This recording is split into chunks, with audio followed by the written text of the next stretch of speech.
গৌরব, ঐতিহ্য, সংগ্রাম ও সাফল্যের ৭৮ বছরে ঐতিহ্যবাহী সংগঠন বাংলাদেশ ছাত্রলীগ ৭৮তম প্রতিষ্ঠা বার্ষিকী উপলক্ষে আজকের এই ভার্চুয়াল আলোচনা সভা আমার সুপ্রিয় সভাপতি, বাংলাদেশ ছাত্রলীগের সংগ্রামী সভাপতি জনাব সাদ্দাম হোসেন। আজকের এই আলোচনার প্রধান অতিথি আমাদের প্রাণপ্রিয় নেত্রী, গণপ্রজাতন্ত্রী বাংলাদেশ সরকার মাননীয় প্রধানমন্ত্রী, গণতন্ত্রের মানসকন্যা, সফল রাষ্ট্রনায়ক, আধুনিক বাংলাদেশ বিনির্মাণের কারিগর, দেশরত্ন শেখ হাসিনা, বাংলাদেশ ছাত্রলীগের বিপ্লবী সাধারণ সম্পাদক, সংগ্রামী নেতা জনাব শেখ অলি আসিফ ইনান, বাংলাদেশ আওয়ামী লীগের কেন্দ্রীয় নেতৃবৃন্দ, বাংলাদেশ ছাত্রলীগের সাবেক সভাপতি, সাধারণ সম্পাদকবৃন্দ, আজকের এই ভার্চুয়াল আলোচনা সভায় যারা তৃপ্তের কাকের মতো অধীর আগ্রহে অপেক্ষা করছেন, সারা বাংলাদেশে ছাত্রলীগের হাজারো নেতা কর্মী, সকলকে আমার এই বাংলাদেশ ছাত্রলীগের প্রতিষ্ঠা বার্ষিকী উপলক্ষে লাল গোলাপ শুভেচ্ছা। বাংলাদেশ ছাত্রলীগ একটি সৃষ্টির কারখানা। এই সৃষ্টির কারখানাই আমাদেরকে সৃষ্টি করেছিল, আমাদেরকে বঙ্গবন্ধুকে দেখিয়েছিল, আমাদেরকে বঙ্গবন্ধুকে শিখিয়েছিল, আমাদেরকে মুক্তিযুদ্ধে অংশগ্রহণ দেখিয়েছিল এবং পাঠিয়েছিল। এই বাংলাদেশ ছাত্রলীগ আমাদেরকে একটি বঙ্গবন্ধুর আদর্শের একটি অসাম্প্রদায়িক বাংলাদেশ প্রতিষ্ঠার প্রত্যাশা সৃষ্টি করেছিল। এ বাংলাদেশ ছাত্রলীগ একটি জাতির পিতা বঙ্গবন্ধু শেখ মুজিবুর রহমান থেকে শুরু করে আজকের যিনি বাংলাদেশ ছাত্রলীগের সাংগঠনিক নেত্রী, আমাদের প্রাণের স্পন্দন, দেশরত্ন শেখ হাসিনার বিশ্বস্ত ভ্যানগার্ড বা নির্ভরযোগ্য ক্যান্টনমেন্ট, সংগ্রাম ও যুদ্ধের এই নির্ভরযোগ্য ক্যান্টনমেন্ট সময়ের তালে তালে সেই গুরুত্বপূর্ণ দায়িত্ব, পবিত্র দায়িত্ব পালন করেছে। 2024 সনের 5ই আগস্টের পরও এই ছাত্রলীগ সেই দায়িত্ব পালন করেছে।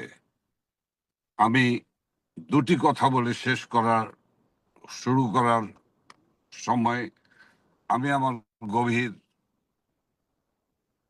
শ্রদ্ধা জানাবো বাংলাদেশ ছাত্রলীগের সাবেক সাধারণ সম্পাদক, আমার অত্যন্ত আপনজন ইসাক আলী খান পান্না, সেই অকুতোভয় সৈনিক যিনি 15ই আগস্টে নিজের বুক পেতে দিয়েছিল, তারপরও ওই ঐতিহাসিক 32 নম্বরে যিনি উপস্থিত হয়েছিলেন, আমাদের ভাই মমিন পাটোয়ারির প্রতি আমি গভীর শ্রদ্ধা জানাই।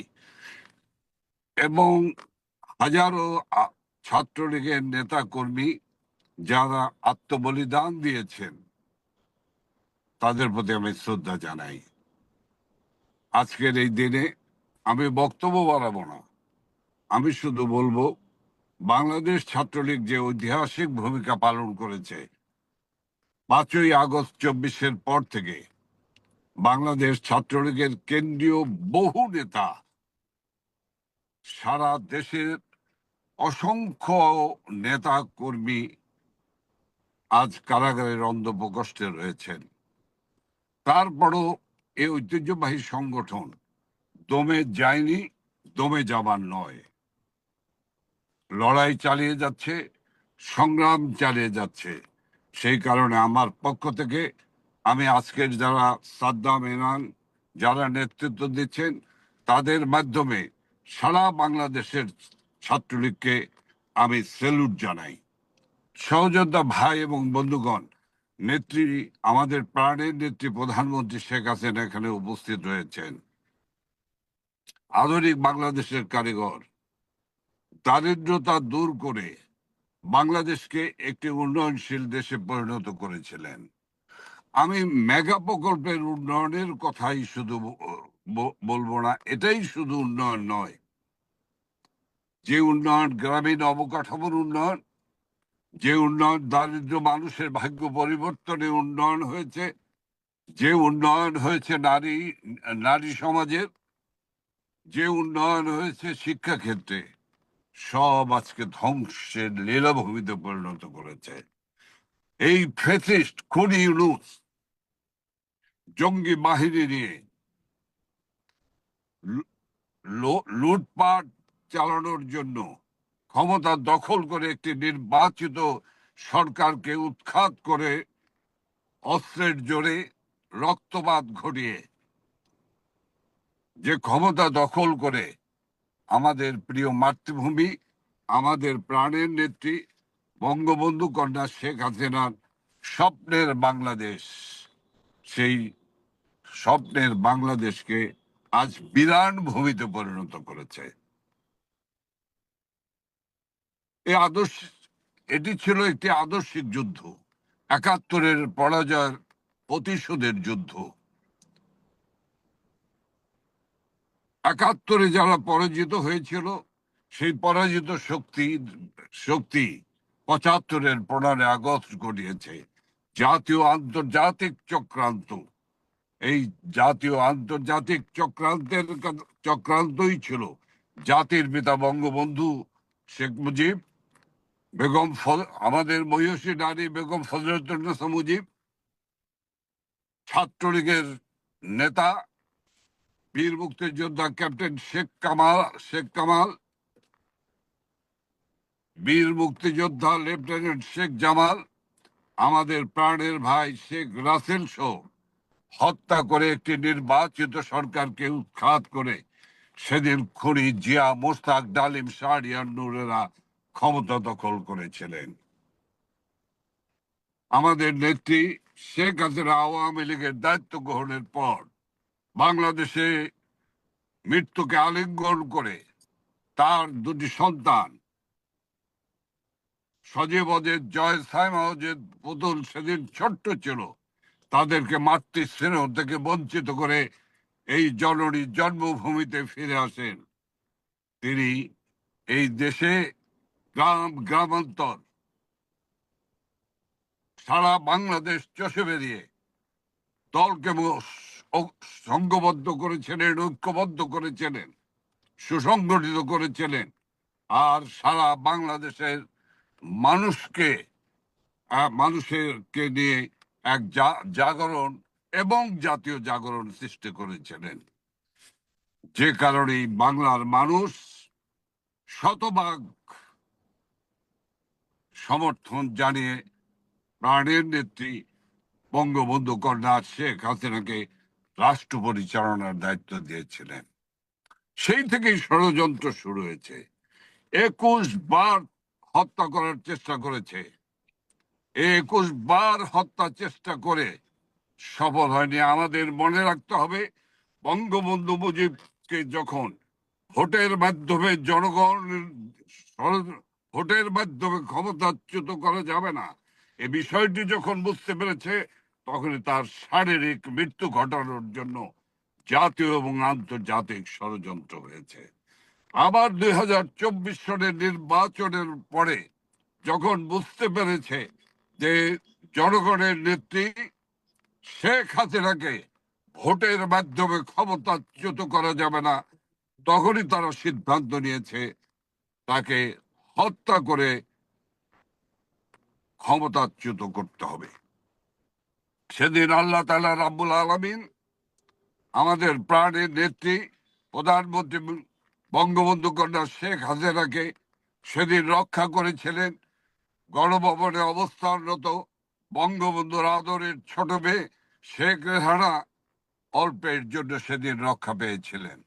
আমি আর বক্তব্য বাড়াবো না, আমি শুধু বলবো, আসুন ছাত্রলীগের বন্ধুরা, নিরলস নিরবিচ্ছিন্ন সংগ্রাম চালিয়ে যাচ্ছেন আপনারা, এই আন্দোলনকে আরো বেগবান করতে হবে। মনে রাখতে হবে 21শে আগস্ট গ্রেনেড হামলা চালিয়ে যে খুনি তারেক নেত্রীকে হত্যার উদ্দেশ্যে গ্রেনেড হামলা চালিয়েছিল, আর্জেস গ্রেনেড ব্যবহার করে হত্যার চেষ্টা করেছিল, সেই তারেক রহমান 10 ট্রাক অস্ত্র মামলার আসামি। সেই তারেক রহমানকে দিয়ে আজকে বাংলাদেশের মানুষের সাথে এক খেলা খেলছে। আমাদেরকে, আজকের যে প্রজন্ম, যারা 20 বছর আগের সেই তাণ্ডবতা জানে না, 20 বছর আগে যে একযোগে বোমা হামলার কথা যারা জানে না, 20 বছর আগের যে যে নরকে পরিণত করেছিল বাংলাদেশ, সেই বাংলাদেশ যারা জানে না তাদেরকে জানাতে হবে। আমাদের সোশ্যাল মিডিয়ায় এখন থেকে, এই মুহূর্ত থেকে, এই খালেদা জিয়ার অপকর্ম এবং তারেক রহমানের, খুনি তারেকের সকল কর্মকাণ্ড মানুষের কাছে তুলে ধরতে হবে। এ ব্যাপারে আমি অনুরোধ করবো, মাননীয় নেত্রী আমাকে ক্ষমা করবেন, আমি একটু সময় নিয়ে নিলাম। এই এই ভার্চুয়াল আলোচনা সভায় যে সকল সাবেক নেতৃবৃন্দ, অত্যন্ত তুখর, অত্যন্ত চৌকস নেতৃত্ব আপনাদের হাত থেকে সৃষ্টি হয়েছে, অনেক নেতা কর্মী, তাদেরকে ব্যবহার করে আপনাদেরকে আরো সামনে এগিয়ে যেতে হবে এবং লাইভে এসে কথা বলতে হবে। আপনাদের কথা বলবো আমরা, এটাই হোক, এটাই আমাদের আমাদের এই মুহূর্তে করণীয় বলে আমি মনে করি।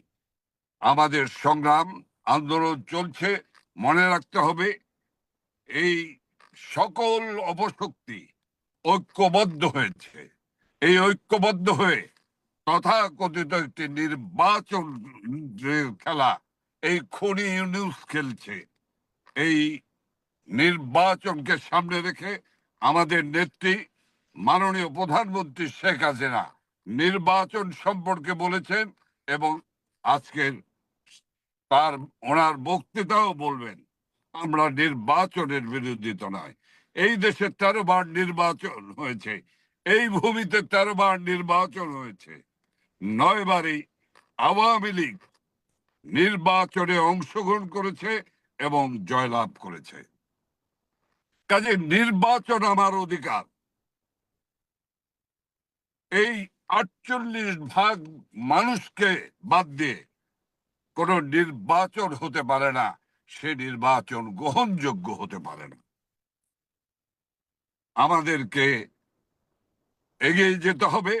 আমাদের মাথার উপর রয়েছেন আল্লাহ তাআলা রব্বুল আলামিন। আমাদের প্রিয় নেত্রী শেখ হাসিনাকে বাঁচিয়ে রেখেছেন, নিশ্চয়ই আল্লাহ তাআলা রব্বুল আলামিনের একটি উদ্দেশ্য রয়েছে। সেই উদ্দেশ্য সফল করার জন্যই আল্লাহ তাআলা রক্ষা করেছেন। আমরা বিশ্বাস করি আজকে বাংলাদেশের গ্রামগঞ্জ থেকে যে মানুষেরা তারস্বরে চিৎকার করে বলছে যে আমরা শেখ হাসিনাকে চাই, শেখ হাসিনা ছাড়া এই দেশ কেউ শৃঙ্খলায় আনতে পারবে না। দীর্ঘ 21 বছর দেশটি 75-এর 15 আগস্টের পরে সকল রাষ্ট্র কাঠামোতে বিশৃঙ্খলা, অনিয়ম, সেই অনিয়ম বিশৃঙ্খলাকে আমাদের নেত্রী বঙ্গবন্ধু কন্যা শেখ হাসিনা রাষ্ট্রের সকল কাঠামোতে শৃঙ্খলা ফিরিয়ে এনেছিলেন। আজকে সেই দেশ বিশৃঙ্খলার এক প্রতীকে পরিণত হয়েছে। আজকে বাংলাদেশের একটি এনজি বলেন, কেউই আর স্বপ্ন দেখে না। সবাই এখন দেশকে নিয়ে ভাবে না, সবাই এখন ভাবে এই দেশে আর থেকে লাভ নেই। কাজেই ভাই এবং বন্ধুগণ, মনে রাখতে হবে আমাদের ছাত্রলীগের 15,000 নেতা কর্মীর সার্টিফিকেট বাতিল করেছে বা শিক্ষা প্রতিষ্ঠান থেকে বহিষ্কার করেছে, এবং প্রায় 5 লক্ষ শিক্ষার্থীকে শিক্ষা কার্যক্রম থেকে সম্পূর্ণ বঞ্চিত করেছে। কাজে আসুন, সকল শিক্ষা প্রতিষ্ঠানগুলিকে ধ্বংস করেছে। আমাদের লড়াই লড়াই সংগ্রাম এবং যুদ্ধ ছাড়া আমাদের কাছে বিকল্প কোনো পথ নেই। আমাদের লড়াই করতে হবে, জনগণ নেত্রীর সাথে রয়েছে, জনগণকে সাথে নিয়ে আমাদের এগিয়ে যেতে হবে।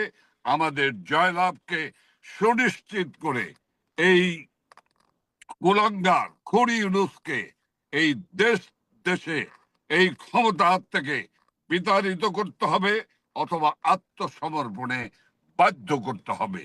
এই হোক আজকের প্রত্যাশা। আমরা বিশ্বাস করি, আস্থা রাখতে চাই আপনাদের উপর, ছাত্রলীগের বন্ধুরা। আপনাদের লড়াইয়ের তীব্রতা দিয়ে আমরা অবশ্যই আমাদের প্রাণের নেত্রী অতি অল্প সময়ের মধ্যেই বাংলাদেশে বীরের বেশে ঐতিহাসিক প্রত্যাবর্তনের মধ্য দিয়ে দেশে দেশ মাতৃকায় ফিরে যাবেন ইনশাল্লাহ। খোদা হাফেজ। জয় বাংলা, জয় বঙ্গবন্ধু, জয় শেখ হাসিনা।